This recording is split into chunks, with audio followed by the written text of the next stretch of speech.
Europeans have never merely distorted maps. They have weaponized the spatial imagination itself. Not just land, not just sea, but the entire cosmic frame, co-opted, converted, and contorted into another ledger of extraction.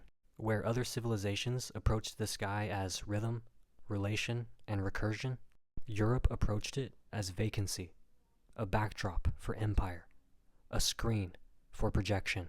Across millennia, non-European civilizations did not conceive of outer space as external. It was immanent, folded into land, calendar, kinship, and ritual. In Yoruba cosmology, Orun, or the spiritual realm, exists not above, but through, cohabitating with the material. Astral motion reflects spiritual alignment. The Andean Inca Seke system was never about abstract constellations. It was about lines radiating from Cusco that linked to rituals, farming, and astronomy in one integrated system. Maori and Polynesian voyagers used star compasses and ocean swells, embedding space in memory and chant, not map or market. Chinese astronomy modeled the heavens as an administrative mirror of Earth's order. Stars govern, they don't merely exist. The Dogon of Mali mapped Sirius B long before Europe's telescopic confirmation, using relational logic, not optical devices. The Maya aligned pyramids with solstices, Venus cycles, and eclipse paths, not for curiosity, but for social calibration and ritual governance. In each case, the cosmos is inhabited, active, reciprocal.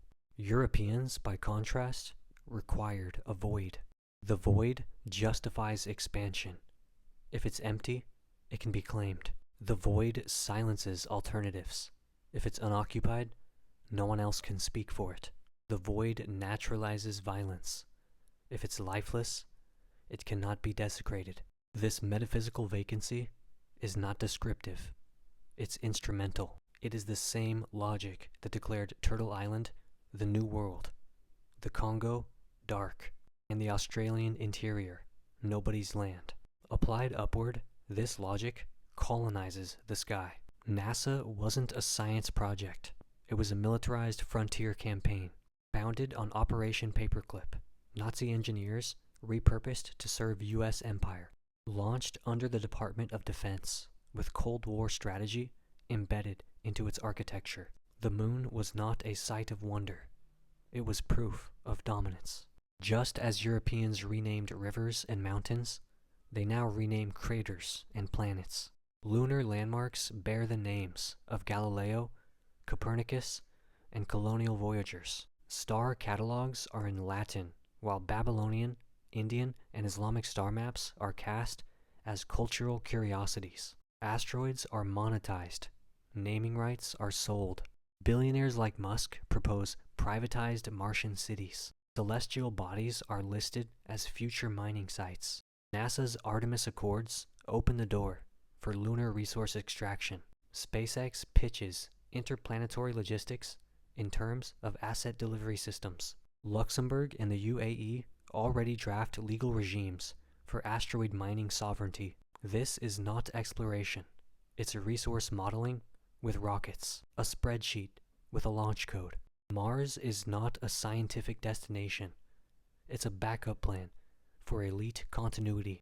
Terraforming is settler colonialism in red dust. It presumes an empty land. It bypasses Earth-based accountability. It seeks segregation, not salvation.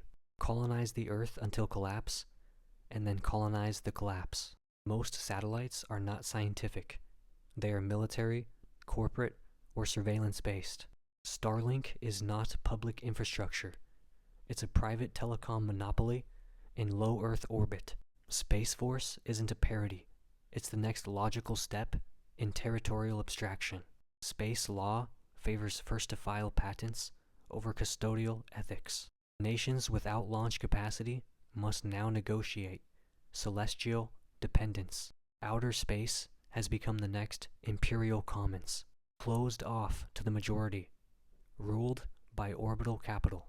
The greatest erasure isn't just territorial, it's cosmological.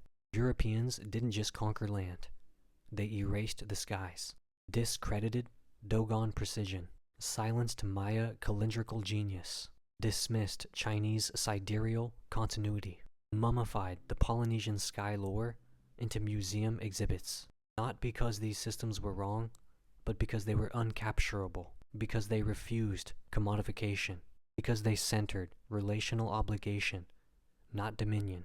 Europeans have always distorted space, because their system cannot function without a false emptiness to fill. Their empires require unclaimed lands. Their economies require speculative frontiers. Their psyche requires escape from consequence.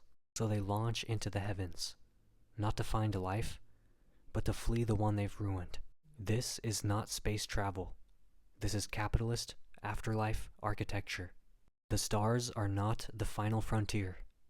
They are the next spreadsheet, because anything not theirs must be made empty, and anything unknowable must be made ownable or destroyed. Cope.